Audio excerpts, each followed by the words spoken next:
Who am I? That's not important. Neither is what am I, as we were all made of stardust. I guess you could say I am my higher self, the one making this all possible. I used to think that money and fame was measured by talent, maturity, and self-worth alone. But looking back at it, fame, I feel as if it is the attention that is brought onto you by letting yourself shine through your own mold. I always wanted to make a difference, an impact, if you will. I always wanted my voice to be so strong it carries. I always wanted to be heard. I always wanted to say something out loud that people actually paid attention to. I always wanted to do the things people need to do to survive and talk about, not as if I was an alien or just simply weird for doing them.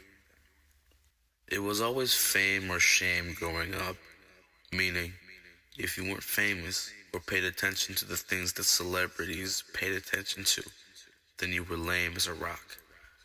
It hits hard when reality finally meets society and we are back to square one. Wake up, make breakfast, and brush your teeth because the day just started. Initially, I grew up on the east side of the map. I moved to the sticks when I was 16 years old. It totally changed my life forever. I can't really say for better or for worse. Yet, there's something more satisfying about nothingness rather than the social interactions every time you go to the gas station or dropping your nephew off at school, for example. But nothingness caves in at times, and I miss a completely random stranger I met in my hometown, who I talked to once in my life and never spoke to again. What a culture shock. What a complete and utter wacky turn of events. You miss enough school, they hold you back. You show up for it and receive almost nothing. You meet new people. You meet different types of people you've never seen before, or even begin to imagine the archetypes of certain people. Prejudices in different calibers, measured once again by society. Hatred rings all around. But for what? I've stayed true to myself all along. I never gave up on my dreams. I never gave up on my goals. Surrounding myself around different characters caused me to grow in ways I never thought I could. The cutoffs, the ghosting, the cut and run way of getting away from another human being, the betrayal, all the nonsensical terms of psychological and spiritual warfare, all things deemed necessary.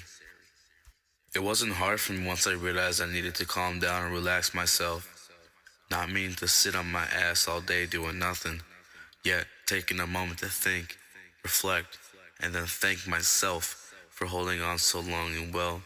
Then again, I am the one who put this all together.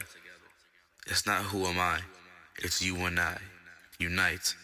In God we trust. Sincerely, the universe.